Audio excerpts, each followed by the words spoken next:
Hi everyone, welcome back. I'm Carrie Collins and this is Life Renovations Week 11. I hope you enjoyed your holiday and were able to take the time to catch up on some of the past lessons.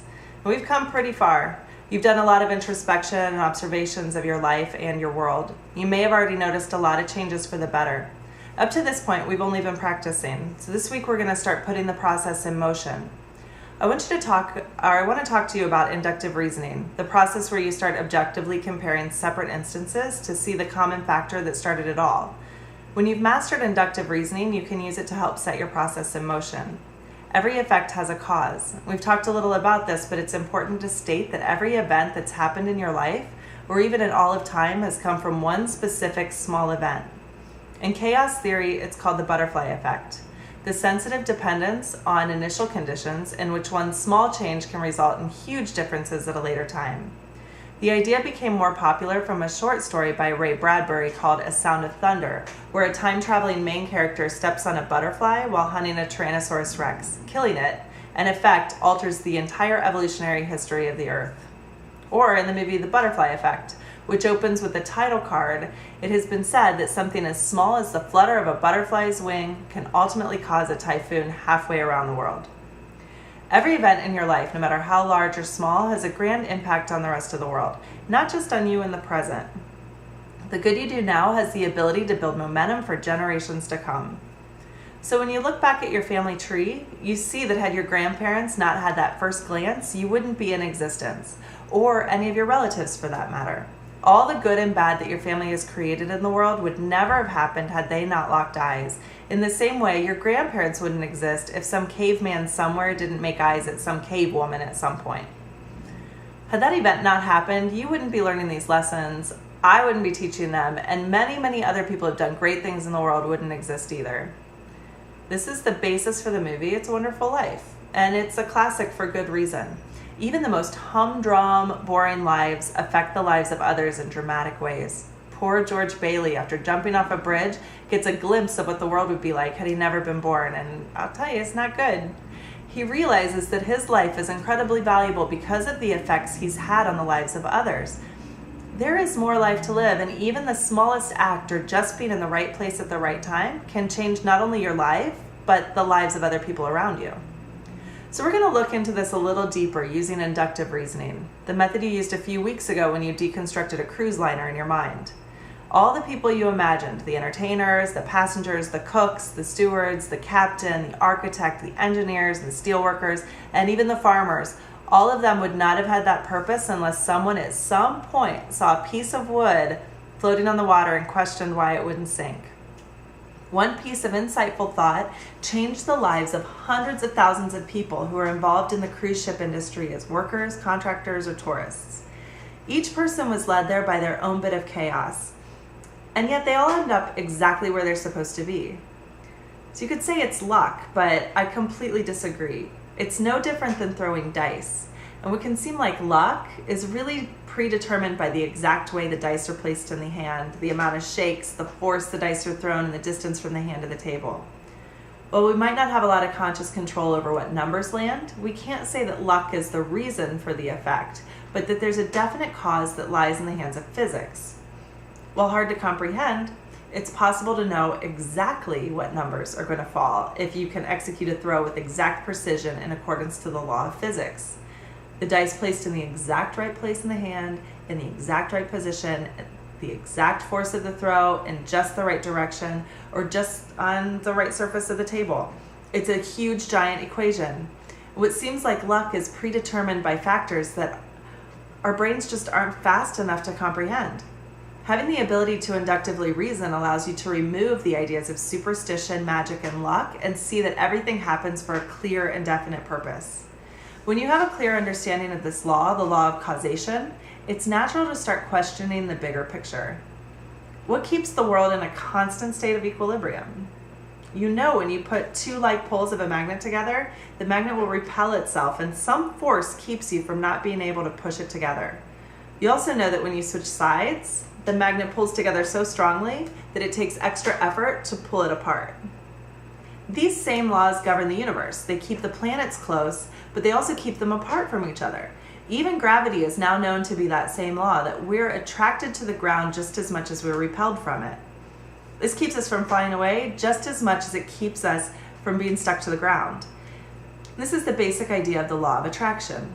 This law has lately been thrown around for the purpose of getting a new house or a bigger paycheck or a parking space, but without a clear understanding of what's really happening. On a physical plane, the law of attraction is simply that, the law that our universe attracts and repels. It's learning to put that law to work that can change everything. We're going to get to that later. But when I spoke earlier about inductive reasoning, you saw that everything up to this point came from some cause way long ago, and probably even longer than you can imagine or even comprehend. What we can also induce is that any event that happens now will start a long, gigantic chains of events that will determine not only your future, but many other people's futures into generations ahead. What we know from inductive reasoning also is that by taking a look at one piece in the present, the rest falls into place. When the people at NASA discover a new star, they know where to look for more stars based on the scientific information they receive from the way that star moves and acts. They have, in effect, created the demand for a new star based on inductive reasoning. And where there's a demand, there's supply. Another example, an archaeologist recently discovered a huge tile mosaic at a farm in Turkey. When he discovered one tile, he didn't stop. He created the demand based on inductive reasoning, and the rest of the floor appeared as he excavated it. And even more simply put, if I look at the ground and I see apples, I can figure out that if I look up, there'll be an apple tree. This isn't luck or superstition, this is inductive reasoning. The supply follows the demand, the effect has a cause. It's that simple. Through science, we've become very close to our natural world, and we've learned to understand how plants grow and breathe, why we're not stuck to the ground by the pull of gravity, and why the planets circle around the sun. In our own personal life, we run by these same laws as well. So you might work in an office with management and a CEO who the whole process revolves around. You might be the CEO who works in an organization that revolves around the laws of your government, the laws of economics. All of your individual interests are protected by the people above you in the same way that all of your subordinates are protected by you. We learn that through the laws of resistance or inducement that we can distribute the labor accordingly so that our jobs are done in the most efficient way possible. Anything we desire is satisfied purely by thoughts set in motion by your will, and where the demand creates a supply. So this is kind of tedious talk. Most of you left supply and demand in high school economics, but this is an important concept to understanding the rest of our journey. Induction is how we concentrate and strengthen our facilities and collect the right people and tools around us. Being plagued by a problem and you want to fix it, you have to spend some time in inductive reasoning, and then you'll find the answer. The method for beginning the process of inductive reasoning in relation to your goal or life's purpose is to simply believe that that what you want has already been accomplished. And then you can find out how those ideas can become realities. So in the Gospel of Mark in the Bible, it says, "What things soever you desire, when you pray, believe that you receive them, and you shall have them." The first time I was given this quote, I thought it was like kind of alchemy, a method of fate, and that I would pray and believe and God would just give me everything I want. But here's the thing, it's not really like that. Every effect is from a certain indefinite cause. So let's rephrase that statement. When you sit quietly, meditate, believe that you have what you want already. Live it in your mind so that you can use inductive reasoning to figure out how to get there.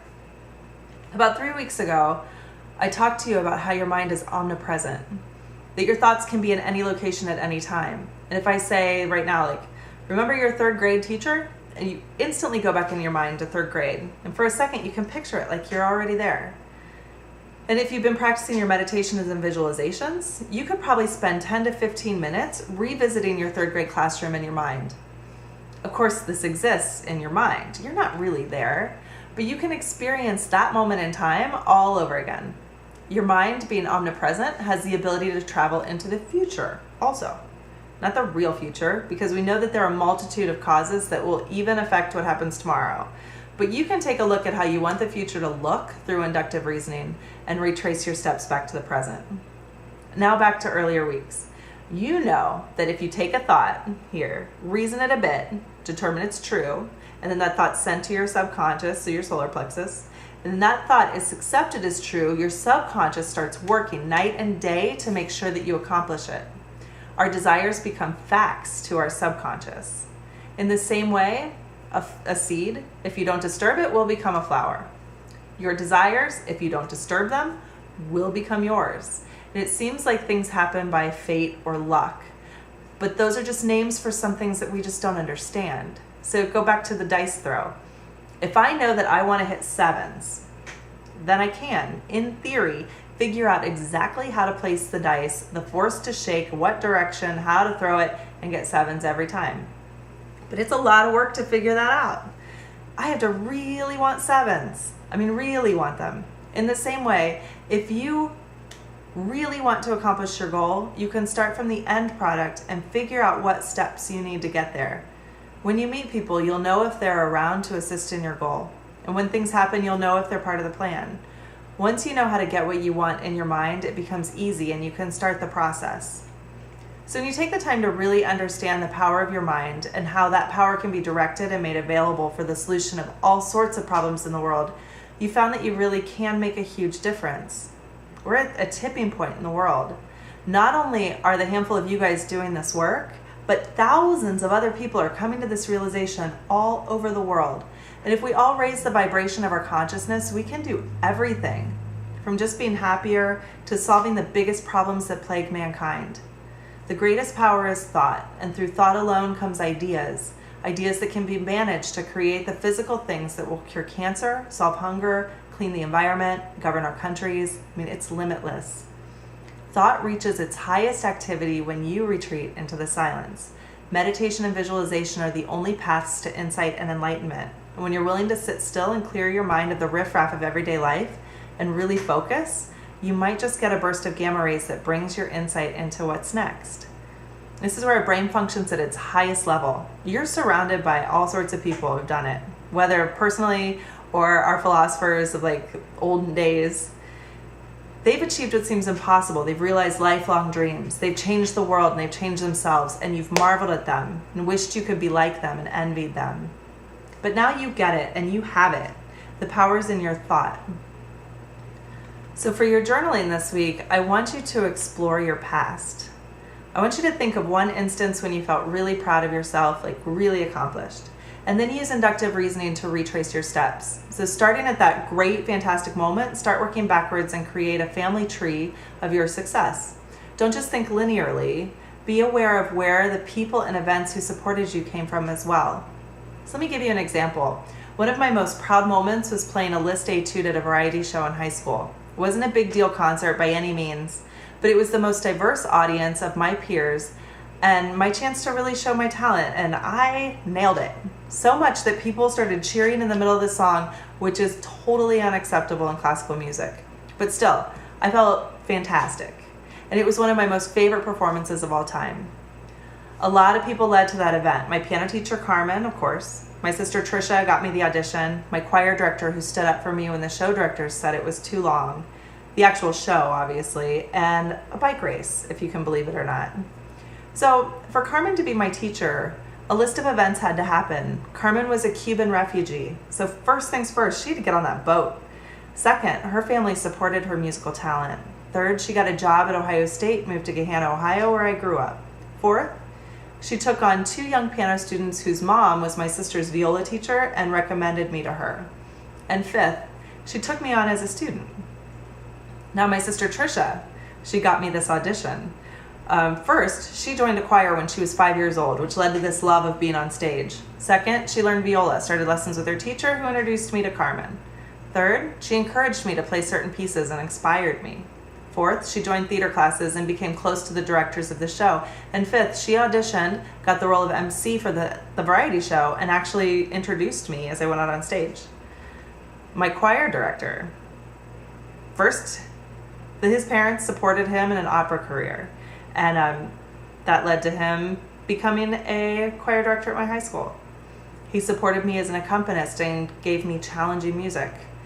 He worked with the directors during musical theater shows, so he knew them really well. And then fifth, when he found out they were giving me a hard time because the piece was really long, he talked to the directors, he worked it out. So the actual show, it's an event. So it's not like there's a person involved in the actual show, but someone at some point decided that this event should take place annually. I had played once before, so I knew how it all worked, and they already knew me. Third, the people connected to this event were connected to me through my extracurricular activities. Fourth, I'd be playing on a piano that I knew really well. I played on that piano all the time. And fifth, the event was this great time of the year when I was really prepared for it because I was working on my college auditions. And last thing, and this is one of my favorites, is a bike race. I know this sounds like a long shot, but if I haven't told you about my bike race, someday I'm sure I will. But it comes down to basically this. First, I was watching the Olympics on TV in 1988, specifically cycling. That year, I got my first 10-speed bicycle, which I thought was like the coolest thing in the world. Third, I was in a bike race where I totally crashed my bike in front of the entire 6th grade class. Fourth, my bike was bent in two, so I started practicing piano instead of riding my bike every day. And fifth, I got a position playing the piano in a high school choir. The rest is history. So you can see how a lot of things led up to this event. A lot of things that seem unrelated and some things that could have seemed negative. Like the fact that Carmen had to get on a boat and make her way from Cuba, or that I was in a horrible bike accident. There are things that you can take and look at and say oh, that's not good. But when it comes down to it, those events led to the great experience in my life. So I want you to take a second and describe a life event that made you the most proud. Use inductive reasoning to start the event from the start of it, and list at least 5 people who help you get to that point. And then I want you to take each person and trace back their history of getting you to your goal. List at least 5 people or events that helped them to help you. And then I want you to realize how many people were involved in getting you to that one point in your life. And realize that your life is also affecting others each and every day. So take a few minutes to list all the people you can think of who were inspired by your great moment and how that's helped them to inspire and help others. For your meditation, this week I want you to take the same space for your meditation, relax your muscles, slow down your breathing, control your thoughts, just like before. But this week we're moving out of visualization and into concentration. I want you to concentrate directly on the phrase, whatever you desire, believe you have it, and it's already yours. Notice that there's no limitations to it. The only thing that will stop you is your own fear. So remember that faith is not something ethereal, it's a substance. The substance of things hoped for and the evidence of things not seen. All the people and events that have helped you in the past are evidence of the fact that people and things are working for you to reach your goals even right now. So take this week and do some inductive reasoning and realize that what you ultimately want is in the process of happening right now at this very minute. Your body challenge is really simple this week, but I'd like you to up your game a little bit. So continue your stretching just like you have, but now increase your walks to 30 minutes at least 4 times this week. Your walks don't have to be fast, they don't even have to be considered exercise, but walk to explore, for relaxation, for time to think, and for time to take in how beautiful the world is right now. Make your walk an event. 10 minutes is easy, 20 minutes isn't too hard, but 30 minutes is something you have to schedule. So this week, figure out a way that you can regularly incorporate 30 minutes of movement into your life at least 4 days. Now also, if you're really enjoying your stretches, or if you want to up the stretches a little bit, we just listed on the Stretch Chi website a ton of workshops that are coming up, and you can learn actually more complicated stretches on the floor as opposed to in your chair that will get you a little bit further in your stretching progress. So look that up if you're interested. And then for our diet, one of the biggest fallacies of our standard American diet is making meat the main focus of our meals. So unless you're already a vegetarian, I am not advocating cutting meat out of your diet fully, but this week's suggestion is to up the amounts of vegetables and grains in your meals and consider your meat a side dish. Too much meat is really unhealthy. According to the Mayo Clinic, you only need about 10 to 35% of your diet to be protein-based. 10 to 35, that's barely anything. The intake of more than 4 ounces a day of red meat can cause a 30% higher risk of death in a 10-year period. 30% in 10 years. Now that's higher than the 24.4% of heavy smokers who get lung cancer. That's from the American Lung Society. We don't usually think of it that way, but our heavy meat-based diets are contributing to declines in health. It's not that you need to cut out meat, you just need to change your ratios a bit. To eat meat in a healthy way, you want to eat more oil-based meats like fish, nuts, and seeds, and less fat-based meats like beef, poultry, and pork. Doesn't mean they're bad. You just need to consider your portions.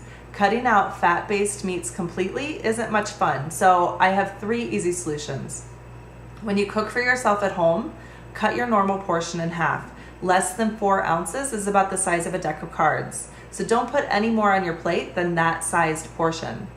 When you're dining out, feel free to order fish as an oil-based meat. It's great. But if you'd like a fat-based meat, cut your portion in half and take it home, or have it for lunch or dinner the next day. And the third point, this is important. You're not depriving yourself. You're just changing your ratios. To keep yourself from feeling deprived, increase your vegetables or your grain servings. You'll get more fiber, vitamins, and minerals. You'll feel full, and you'll be eating things that are healthier for you. Now also, if you remember the lesson on macrobiotics, eating less meat will keep you from becoming too yang and needing sweets to balance out. Cutting back on meat will help you find more balance in your diet and control your cravings with little effort and increase your overall health. So that's it for this week. I hope you enjoyed it. It's time to start really using your mind to get to work. So no more practice. Let's do this. Let's get to work. All right? Let's see who's on. I know we had some trouble with the sound. But if there's anyone who wants to stick around for question and answer, please go ahead and chime in.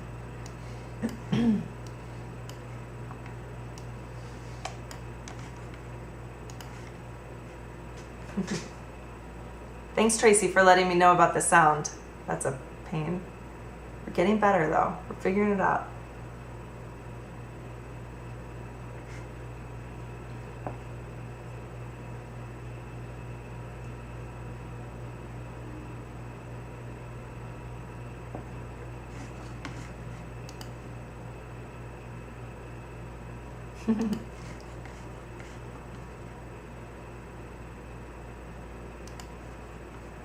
Oh, Michelle says she couldn't open the first series stretches. Was that in the email that I sent you?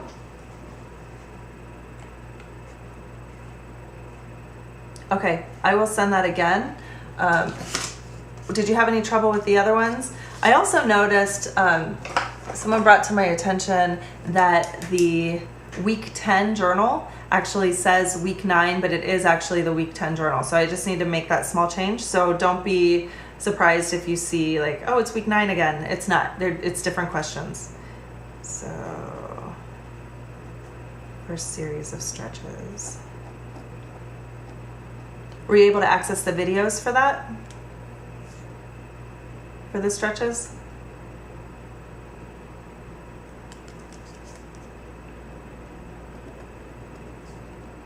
Okay. Yeah, I can try to get you those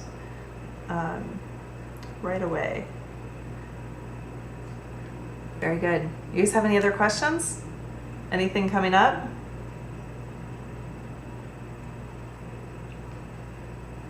Kind of nice to have a week off, wasn't it? Get caught up a little bit.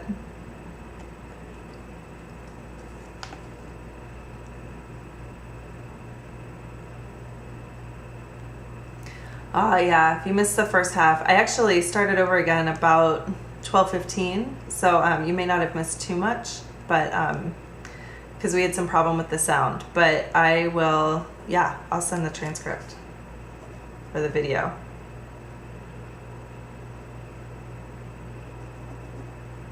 No problem.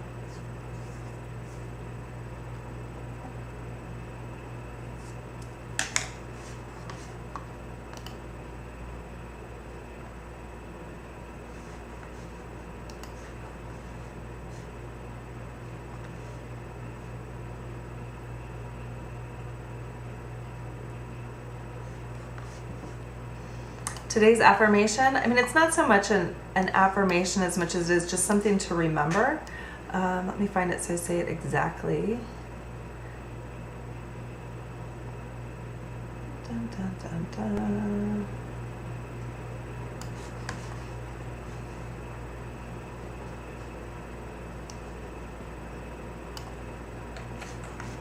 I'm going to copy it in here so you can write it down. Whoops.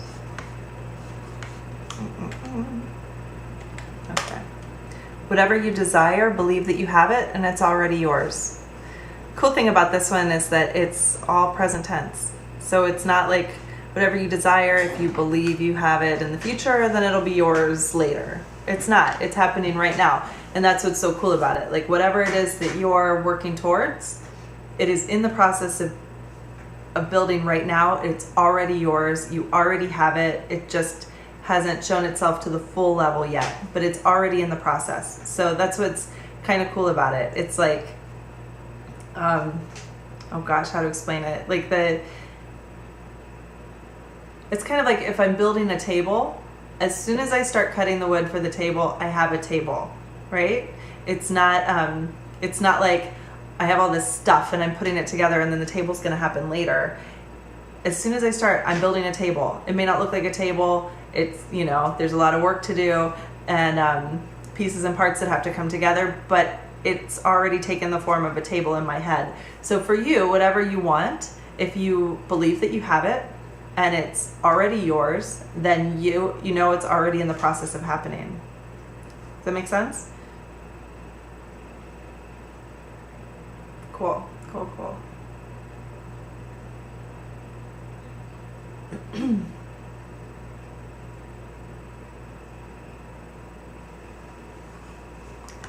All right, do we have anything else? Or are we good to go?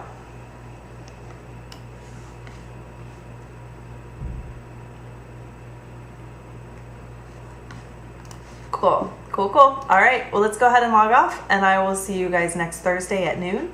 Have a great week.